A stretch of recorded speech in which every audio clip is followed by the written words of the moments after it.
Well, again, good morning to everyone. And let's continue with where we were talking about. And as I mentioned, my sermon title is Primary Care Provider. And I want to kind of go back and rehearse a couple of things with you. But I'd like to first of all start in John chapter 10. Because when we think about a primary care provider, and certainly where we're headed today, is that there is one primary care provider, and that is God. And that He is with us in the beginning, and He is with us in the end. He is with us in life, and He's also with us in death. And Jesus talks about His being a care provider, and the kind of care provider that He was in John chapter 10. He says, I tell you the truth, a man who does not enter the sheep pen by the gate, but climbs in some other way, is a thief and a robber. The man who enters the gate is the shepherd of his sheep. The watchman opens the gate for him. The sheep listen to his voice. He calls his own sheep by name, and he leads them out. And when he's brought out all of his own, he goes on ahead of them, and the sheep follow him because they know his voice. It's important here that Jesus' emphasis about knowing the voice, because there are a lot of voices out there crying wolf, wolf. There'll be a lot of things that will distract us if we're not careful in our life and our life situations and the way in which we live. But they will never follow a stranger. In fact, they will run away from him because they do not recognize a stranger's voice. And Jesus used this figure of speech, but they did not understand what He was telling them. Therefore, Jesus said again, I tell you the truth, I am the gate for the sheep. This is how you get through. You've got to pass through this gate. All who ever came before me were thieves and robbers, but the sheep did not listen to them. I am the gate, and whoever enters through me will be saved. Now, not only we find Him as the gate, but He says with that comes salvation. There is saving in Him. He will come in and go out and find pasture. Even in difficult times, we have a good shepherd who takes care of us, provides for us. The thief only comes to steal and to kill and to destroy. I've come that you might have life and that you might have it to the full. And again, that is another one of the things about being a good shepherd, is that you might have life to the full no matter what the situation is. I am the good shepherd. The good shepherd lays down his life for the sheep. The hired hand is not the shepherd who owns the sheep. But when he sees a wolf coming, he abandons the sheep and runs away. Then the wolf attacks the flock and scatters it. The man runs away because he is hired hand and cares nothing for the sheep. When we talk about primary care provider today, we're talking about one who does truly care for the sheep. And there is no one who cares for the sheep like Jesus cares for the sheep. I am, and He announces Himself as this, I am the good shepherd. I know my sheep, and my sheep know me. Just as the Father knows me, and I know the Father, I lay down my life for the sheep. I have other sheep that are not of this sheep pen. I must bring them also. They too will listen to my voice, and there shall be one flock and one shepherd. The reason my Father loves me is that I lay down my life only to take it up again. No one takes it from me, but I lay it down of my own accord. I have authority to lay it down, and I have authority to take it up again. This command I received from my Father. So Jesus is talking about His being the good shepherd. Now, almost immediately following this, in terms of the book being written, the book of John, he follows in chapter 10 where the sheep truly have to listen to the shepherd's voice. It's easy to listen to the shepherd when things are going well, good. That is, as we see well and good. But oftentimes God deals in strange ways with us. And so we find what would appear to be a very strange way in the next chapter. In the next chapter, we find a friend of Jesus dying. And in that death, we find a little bit again of the good shepherding that Jesus does. I want to read about this in John chapter 11, verse 11.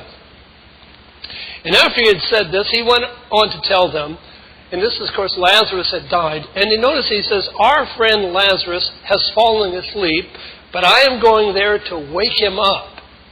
And the disciples, in the normal, typical reasoning and logic of mankind, said, Lord, if he sleeps, he will get better.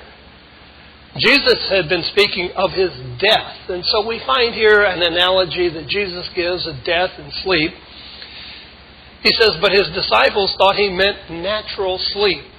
So then he told them plainly, Lazarus is dead. Now, that's not the kind of words we want to hear. We do not want to hear those kind of things. And he says, and for your sakes, I am glad that I was not there. Now that sounds like a real jab at you. I'm glad I wasn't even there. And then he says, because, so that you may believe, but let us go to him. And of course, Thomas, then called Didymus, said to the rest of the disciples, let us also go that we may die with him. This is where we go oftentimes. Something bad happens, we get in despair. Oh, what's the use? We want to give up and quit and all of those things. Well, let's go on and read a little bit further what he has to say. And of course, we know Mary and Martha, they encounter him. And Jesus said unto her, your brother, verse 23, will rise again. Now notice what her response is. Martha answered rather, I know he'll rise again in the resurrection at the last day. I know that. And then he said to her, I am the resurrection and the life. He who believes in me will live even though he dies. And whoever lives and believes in me will never die. Do you believe this? Now, notice her response. Here now. Yes, Lord, she told him, I believe that you are the Christ, the Son of God, who came into the world. She does not follow suit. She changes course. I believe that you're the Christ. I believe that you're Messiah, but, I'm not sure that I understand what you just said here. Because Jesus says, I am the resurrection. And that even though he dies, he will live. And who believes will never die. Now, this is hard for her to swallow, to understand, to comprehend. And so she doesn't respond just openly, directly. It's an indirect answer. Well, I know that you're the Christ. And then as we proceed through here, in John chapter 11, we'll skip all the way down to verse 38 then. Jesus, once more deeply moved, came to the tomb. There was a cave with a stone laid across the entrance. He says, take away the stone. He said, but Lord, said Martha, the sister of the dead man, by this time he is bad odor, for he has been dead for 4 days. And Jesus said, did I not tell you that if you believed, you would see the glory of God? And so they took away the stone, and Jesus looked up and said, Father, I thank you that you have heard me. I knew that you always hear me, but I said this for the benefit of the people standing here, that they may believe that you have sent me. And when he had said this, Jesus called in a loud voice, Lazarus, come forth. And the dead man came out, his hands and feet wrapped in strips of linen and cloth around his face. And Jesus said to him, take off the grave clothes and let him go. You talk about a freeing moment. You talk about a moment in which things transform before their eyes, and people are just kind of shaking their head, as it were, here. And the point that Jesus said, you are going to see the glory of God. And I would suggest that in our life that God does glorious things all the time. Our international audience can support our multimedia efforts by subscribing to PayPal, the safe and secure online payment option from eBay in the United States.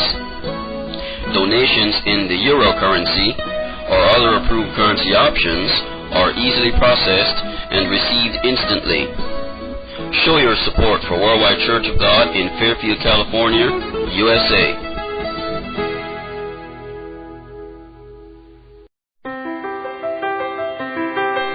The Worldwide Church of God in Fairfield, Santa Rosa, and Modesto are located in the San Francisco Bay Area, regarded as the most prosperous region in the United States.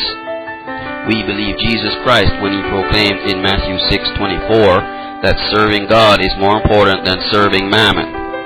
We welcome everyone to come and worship and fellowship every Saturday at the times listed on your screen. and on our website, worldwidechurchofgod.com.